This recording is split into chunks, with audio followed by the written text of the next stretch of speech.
प्रधानमंत्री जी तेजस विमान में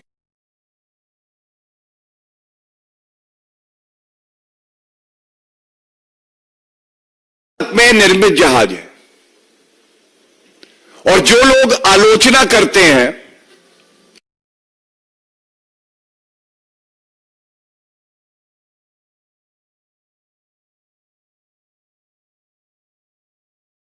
सरकार थी, घोटालेबाज सरकार थी,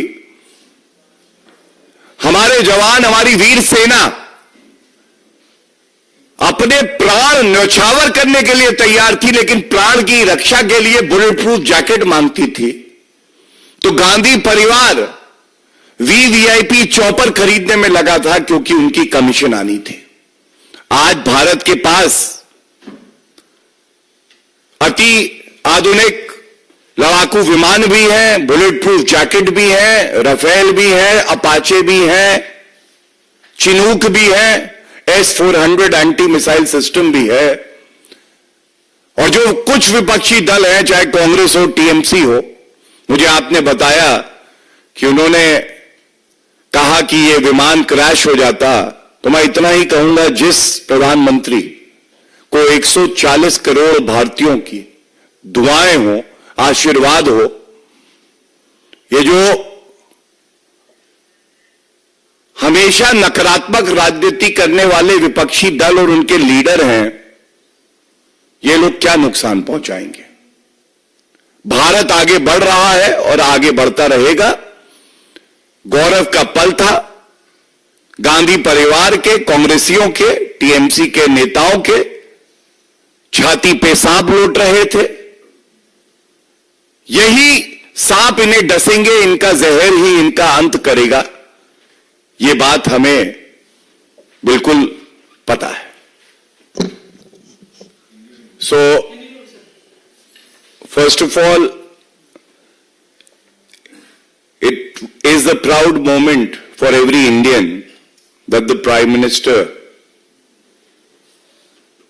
was flying in the Tejas, which is an indigenous product, which is a symbol of our pride. Gone are the days when our armed forces were asking for bulletproof jackets, and Sonia Gandhi and Rahul Gandhi and the Congress government then was busy buying VVIP choppers for themselves and never cared about the Jawans. Today the world recognizes the might of Bharat India.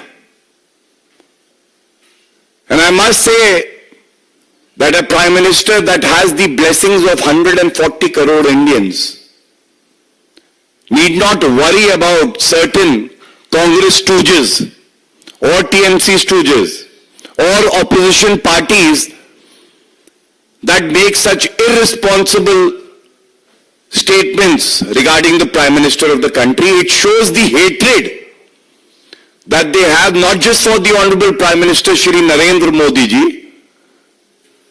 but they hate the welfare of Bharat as well.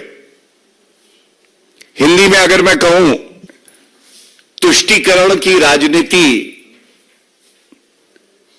कुछ विपक्षी दल हैं, कुछ कहूं या बहुत कुछ भी कह सकते हैं, बहुत सारे हैं, कांग्रेस है, टीएमसी, समाजवादी पार्टी, आम आदमी पार्टी, AIMIM, इनको लगता है इनकी नैया पार लगा देंगे। लेकिन जो मूल मंत्र देश के यशस्वी प्रधानमंत्री नरेंद्र मोदी जी ने जनता को दिया है, सबका साथ, सबका विकास, सबका प्रयास, सबका विश्वास, उसके आगे तुष्टीकरण की राजनीति बहुत बौनी है। और मैं इतना ही कहूंगा कि बीआरएस जाने वाली है, कितना ही तुष्टीकरण क्यों ना कर ले। आप चाहे कांग्रेस का मैनिफेस्टो उठाइए या बीआरएस का उठाइए, पूरा एक एक चैप्टर है तुष्टीकरण पे। एक, धर्म के लोगों को विशेष लाभ, बहुसंख्यक लोगों की कोई चिंता नहीं। यह कहना गलत नहीं होगा कि बहुसंख्यक हमेशा सकारात्मक राजनीति में विश्वास करते हैं, और नरेंद्र मोदी जी के नेतृत्व में अब बहुसंख्यक भी अपनी ताकत जान गए हैं। जिस दिन चुनाव के परिणाम आएंगे, तुष्टीकरण की राजनीति करने वाले माइक्रोस्कोप और मैग्नीफाइंग ग्लास दोनों का इस्तेमाल भी आप करेंगे तो मिलेंगे नहीं। इनका सुपड़ा साफ होने वाला है और तुष्टीकरण की राजनीति का अंत भारतीय जनता पार्टी ही करेगी। हम लोग अग्रसर हैं और हमें विश्वास है देश का हर नागरिक वो विश्वास रखता है सशक्तिकरण की राजनीति में, तुष्टीकरण की राजनीति में नहीं। धन्यवाद। देखिए, कांग्रेस बीआरएस बातें करते हैं गारंटी गारंटी। इनकी केवल एक गारंटी है, वो एक गारंटी है भ्रष्टाचार की गारंटी।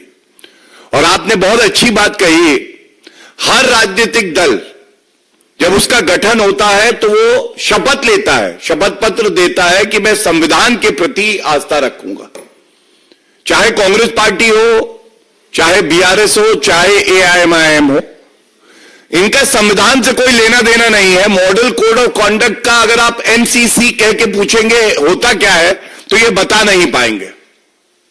और इसीलिए जिसको पता ही नहीं है कि मॉडल कोड ऑफ कॉन्डक्ट है क्या, जिसने कभी पढ़ाई लिखाई करी नहीं, वो कैसे संविधान की, इलेक्शन कमीशन ऑफ इंडिया और मॉडल कोड ऑफ कॉन्डक्ट की मर्यादा को बनाए रखे।